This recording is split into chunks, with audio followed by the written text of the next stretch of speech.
바니라를 위한 사람을 뽑는 정말로 마이너리그처럼 될 뻔했던 토론회가 마스 토론회 때문에 굉장히 흥행이 된. 그렇죠. 국민적인 이목을 집중시키는 데는 굉장히 도움이 됐다고 보여지고 방금 이제 마이너리그 말씀하셨는데 지금 장외에 빠져있는 한덕수 대행 때문에 마치 지금 국민의힘의 경선이 월드컵 지역 예선인 것처럼 폄하되는 일이 있어서는 안 됩니다. 정말로 경쟁력이 있고 보수 진영 전체로부터 널리 선택을 받을 수 있는 분이었다면 일찌감치 사퇴하고 국민의힘 경선에 들어오셨어야 된다고 생각합니다. 지난번에 그 끝장 토론, 맞짱 네, 토론, 네, 그 마스 토론에 토론. 대한 마스 네. 토론, 그 토론에 대한 평가를 좀 듣고 싶어요. 지난번에 어제 윤희석 대변인 나와셔서 평가를 해주셨는데 직접적으로 그 상황을 봤던 분의 입장에서 그 토론에 대한 평가도 한번 듣고 싶습니다. 일단은 홍준표 후보에게 좀 아쉬웠던 점이 우리가 그 당원에 대해서 정신 나갔다고 표현하면 안 되지 않겠습니까?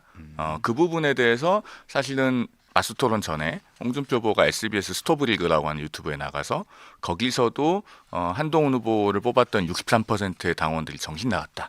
이렇게 표현을 했어요. 앵커가 바로잡을 기회를 줬는데 그때도 사실 그 말에 대해서 명시적으로 철회를 하지 않았습니다. 이번 마스 토론에서도 그 부분이 얘기가 나왔는데 뭐 사과하라면 사과하죠. 그런 식으로 넘어가더니 그 다음에 당원들이 한동훈 후보 뽑으면 정신 나갔다는 얘기가 또 나왔죠. 이런 식으로 당의 주인이라고 할 수 있는 당원을 무시하고 뭔가 폄하하는 듯한 태도를 보이면서 당원의 지지를 제대로 받기는 어렵다고 보여요. 그 부분에 대해서 홍준표 후보에게 대단히 좀 아쉬운 점이 많았고 저만 그렇게 본 것은 아닐 것이고 아마 77만 당원 선거인단이 그 부분을 매우 아쉽게 봤을 겁니다. 그런 부분이 지금 지지율에 영향을 미치고 있다고 보이고요. 그다음 또 한 가지는 우리가 경선 후보 2명이서 1시간 반씩 전반전 후반전으로 3시간을 마수 토론하는 게 전례가 없는 일이잖아요. 그러면 3시간 가까이 두 사람이 1대1로 토론을 하면 그야말로 미천이 철저하게 검증이 됩니다. 그래서 뭐 예를 들면 뭐 CBDC라든가 스테이블 코인이라든가 이런 부분에 대해서 홍준표 후보가 제대로 답을 못하고 본인의 공약이고 또 책에 써놨는데도 이병태 교수라는 분에게 떠넘기는 듯한 답변이 있었잖아요. 그런 부분에 대해서 많은 분들이 2017년에 문재인 후보를 연상했을 거예요. 당시에 유승민 후보가 공공일자리 81만 개 어떻게 만들 거냐라고 했더니 그런 건 정책본부장한테 질문하라고. 굉장히 오만한 태도를 보였지 않습니까? 그런 것과 많이 오버랩이 됐기 때문에 만약에 홍준표 후보가 결선에 진출하지 못한다면 저는 홍준표 후보가 가지고 있는 많은 장점과 또 훌륭한 경험과 경륜에도 불구하고 그 토론에서의 미스가 큰 영향을 미치지 않았을까 그렇게 보고 있습니다. 그리고 일부 또 보면 그 토론회 과정에서 한동훈 후보가 너무 공격적이었다. 그리고 좀 넘어갈 수 있는 부분도 너무 파고들었다.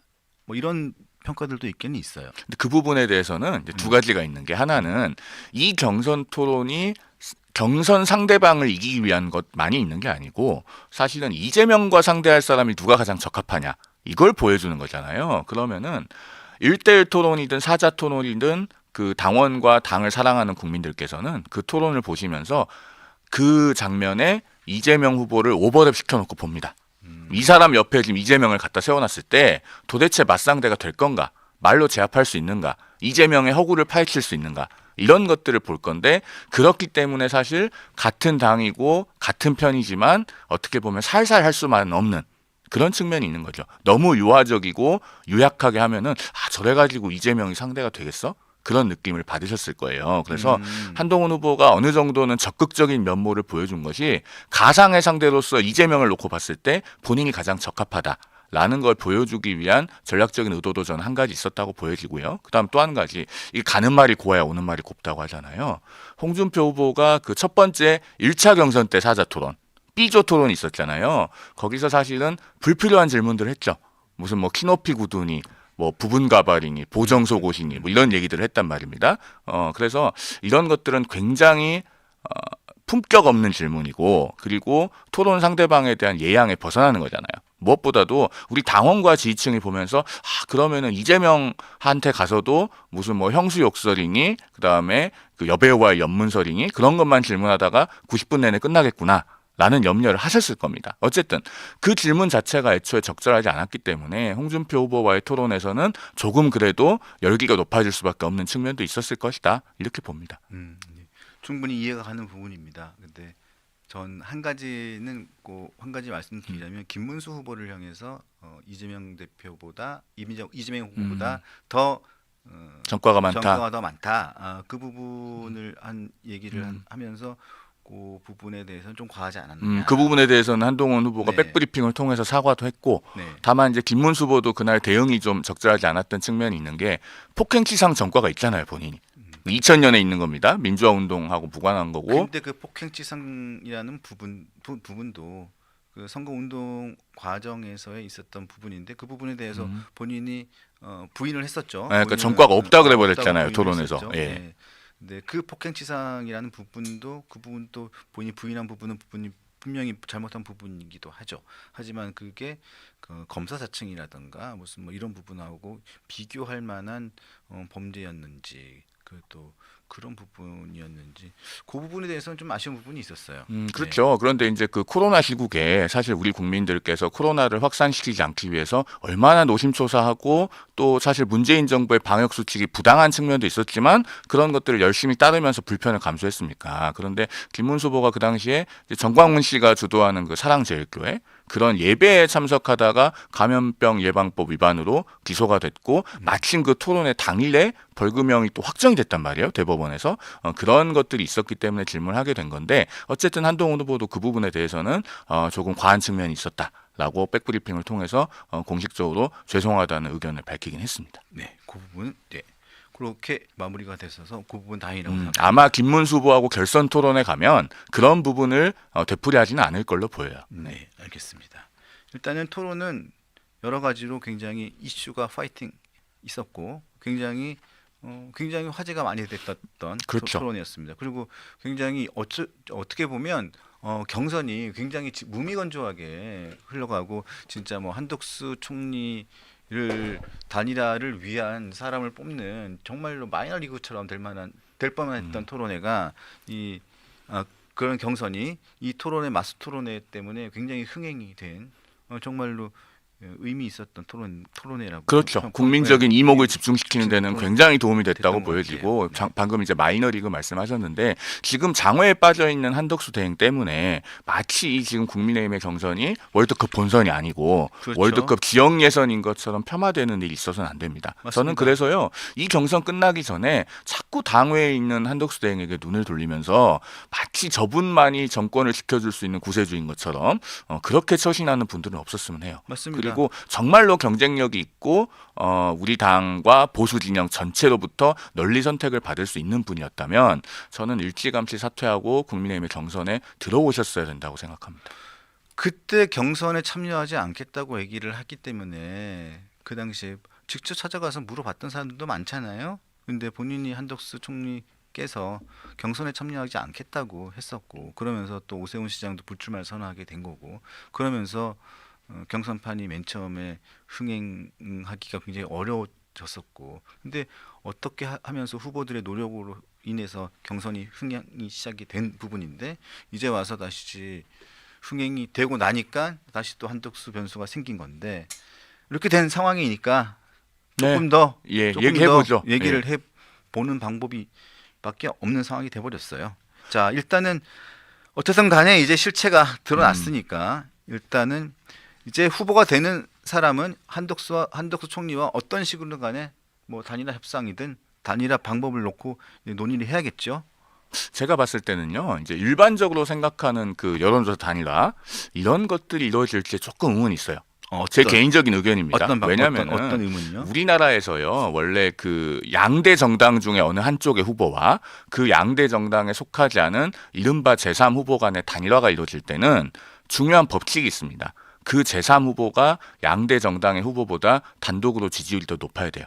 2등하고 3등 그렇죠. 간에 이른바 실버 크로스가 있어야지만 그 양대 정당 중에 한쪽의 후보가 이대로 가서는 안 되겠다라는 것 때문에 그 여론조사 단일화를 시도를 하게 됩니다. 그게 2002년에 노무현 정몽준 사례잖아요. 2002년에 노무현 후보가 단일화 승부수를 던질 때는 본인이 3등이었습니다. 네. 그러니까 가능했던 건데요. 반대로 양대 정당의 후보가 어느 정도의 지지율을 유지하고 있고 3등하고는 격차가 있으면은 그런 방식의 여론조사 단일화는 일어나지 않아요. 오히려 대승적인 형태로 3등인 후보가 드랍하는 경우는 있습니다. 대표적인 경우가 2022년이잖아요. 그렇죠. 국민의당의 안철수 후보가 뭐 1월 중순까지는 갤럽 조사 기준으로 한 17%까지 올라가는 일도 있었지만 결국에는 2등, 3등이 역전이 안 되고 차이가 워낙에 크니까 마지막에 가서 사전투표 당일이죠. 사전투표 당일에 가서 그 안철수 후보가 사퇴를 합니다. 그렇게 해가지고 단일화가 이루어졌단 말이에요. 그러면은 한덕수 권한대행이 지금 만약에 출마를 한다고 해도 국민의힘은 이제 한 명의 후보가 정해질 겁니다. 그리고 그 한 명의 후보로 당원과 당을 사랑하는 국민들로부터의 지지는 하나로 모아질 거예요. 그러면 일정한 퍼센티지를 확보한다고 봤을 때 한덕수 대행이 과연 단독으로 그 지지를 앞지를 수 있겠는가? 저는 매우 회의적이거든요. 그러면은 이재명을 맞상대하기 위해서 1대1 구도를 만들기 위한 여러 가지 노력이 있다고 하더라도 제가 봤을 때는 그런 여론조사 방식의 단일화는 있기가 어려울 것이다. 그리고 이것은 지금 상황에서는 모든 후보들이 그런 게 있을 것처럼 표방을 많이 합니다. 김문수 후보나 홍준표 후보나 그런 코멘트를 하잖아요. 홍준표 후보는 뭐 단일화 가능성을 닫아두지 않는다. 김문수 후보는 뭐 심지어 김덕수 이야기를 하는데 막상 누가 후보가 돼도 국민의힘 후보가 딱 되면 그때부터 국민의힘 후보가 취할 수 있는 전략은 정석적인 게 정해져 있습니다. 바로 가만히 있는 거예요. 한동안. 한 일주일 정도 가만히 있으면은 한덕수 대행은 정치적으로는 상당히 어려운 상황에 처해질 수 있습니다. 왜냐하면 5월 10일부터가 바로 후보 등록이잖아요. 그런데 후보 등록을 해야 되는데 자금도 모자라고 조직도 없고 국민의힘의 후보가 되지 못하면은 스스로 그리고 일부 소액의 후원금을 통해서 그 비용을 다 조달해야 됩니다. 그런 부분들이 있기 때문에 마치 지금 당의 후보가 되면은 당장 여론조사 단일화 같은 걸 할 것처럼 말하고 계신 분들도 실제로 후보가 된다면 그러진 않을 것이다. 그래서 국민의힘 후보가 누가 되든지 제가 봤을 때는 그 부분에 대한 전략은 정석적인 것이 있을 것이다라고 봅니다. 그렇죠. 그래서 어차피 키를 쥐는 사람은 후보가 되는 사람입니다. 후보가 되는 사람이 키를 쥘 것이고 단일화 경선을 할 것처럼 얘기를 하고는 있지만 일단은 키를 쥐고 있는 사람이 뭐 결정을 해야 뭐 하는 거죠. 그것도 그렇고 5월 3일에 지금 국민의힘 후보가 확정이 되잖아요. 오늘 만약에 과반 득표자가 없으면 그러면은 5월 3일에 후보가 됐는데 5월 4일에 바로 나 한덕수 대행하고 단일화 하겠어요. 이렇게 해가지고 단일화 협상하고 하는 거는요. 그 77만 당원에 대한 예의도 아닌 것 같아요. 그리고 5월 3일에 후보가 되면 최대한 컨벤션 효과를 극대화해서 5월 4일, 5월 6일 그 연휴 동안에 주요 방송사들 쭉 돌면서 인터뷰하고 그 스포트라이트를 최대로 받아야 됩니다. 그래야 본인도 스포트라이트를 받고 본인 지지율을 올려야죠. 그렇죠. 그래야지 만약 단일화 협상이 있고 단일화를 하게 되더라도 여론조사를 하든 뭘 하든 간에 그래야지 한덕수 총리와 단일화를 하더라도 본인 지지율을 올려야 본인이 단일화를 해서 그 안에서 본인이 승리할 수 있는 가능성을 올려야겠죠. 그렇죠. 그래서 거기까지 가면 이미 5월 7일, 8일인데 후보 등록은 5월 10일, 11일이에요. 그러면은 한덕수 대행하고 단일화를 해서 무슨 그분을 모셔와서 다시 국민의힘 후보로 만든다. 그런 후보 교체 같은 시나리오는 상상 속에서는 가능할지 몰라도 정치 스케줄을 대입해 보면은 대단히 어렵습니다. 일주일이죠. 지금 후보 등록 마감이 언제죠? 5월 11일까지입니다. 11일까지죠. 네.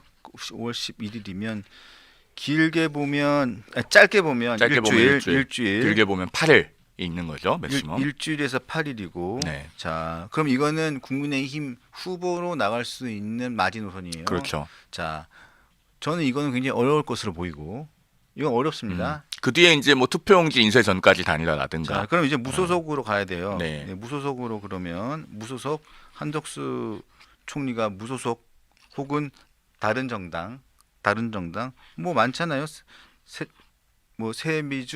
새미래민주당, 뭐 민생당, 뭐 여러 가지 당이 있죠. 무소속이 제일 낫겠네요. 무소속으로 나와 있어서 이따가 국민의힘 후보와 무소속 한덕수 후보와의 당대당 아니면 무소속과 국민의힘 후보와의 외부에서의 단일화 그 방법이 마지막 방법이죠. 근데 그 시간은 투표용지 인쇄 전까지 해야겠죠. 근데 그때까지 자금이며 조직이며 열세인 한덕수 후보가 버텨낼 수 있을 것이냐, 지지율을 그대로 유지할 수 있을 것이냐, 그것도 굉장히 어려운 일일 겁니다. 그렇죠. 그리고 그 이전에 사실 이제 한덕수 대행의 출마의 명분과 비전이 있느냐 이 문제도 있어요. 오늘 아침 조선일보가 사설에서 그 부분을 지적하지 않았습니까? 제목은 굉장히 온건하게 뽑아서 한덕수 대행 출마의 명분과 비전이 궁금하다. 뭐 이런 식으로 달긴 했는데 사실 이제 명분 문제가 있어요. 왜냐면 오늘 지금 그 미국 해군부 장관 만나나요? 지금 만났나요 지금 오전에? 지금 그거 아직 확인이 안 되는데 자 오늘 어쨌든 미국의 주요 인사를 만납니다. 만나는데 만약에 내일 사퇴를 한다. 그러면은 미국 입장에서는 얼마나 황당하겠습니까? 그런 부분이 사실 지금 트럼프 행정부와의 관계 구축이 절실한 시점에서 명분을 굉장히 침식하는 일이거든요. 그런 부분들부터 포함해서 사실 여러 가지로 지금 이 출마가 자연스럽지 않은 부분이 있고 그다음에 국민의힘 후보는 8강, 4강, 결승 거쳐서 이렇게 토너먼트처럼 단계별로 거쳐서 올라오는데 그렇게 올라온 후보하고 본인은 마치 부전승처럼 대진표 반대편에 올라가서 단일화를 하려고 한다. 그걸 과연 국민들께서 명분이 있고 자연스럽고 공정하다고 보실 것이냐. 그런 여러 가지 어려운 문제점들이 지금 남아 있습니다.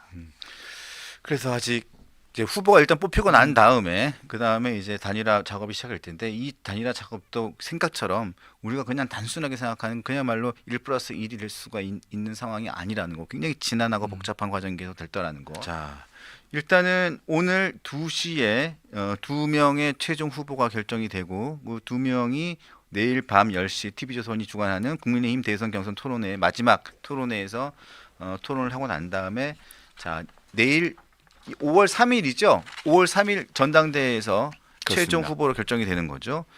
자, 이 최종 후보가 결정이 돼서 최종 결정돼서 한덕수 또 더 넓게는 이준석 또 뭐 이낙연 또 통해서 빅텐트 얘기가 계속 나오고 있으니까 이 모든 사람들과의 연합 전선을 통해서 반 이재명 전선의 선두주자가 돼서 이제 정말 빅텐트를 다 칠 수 있느냐가 관건인데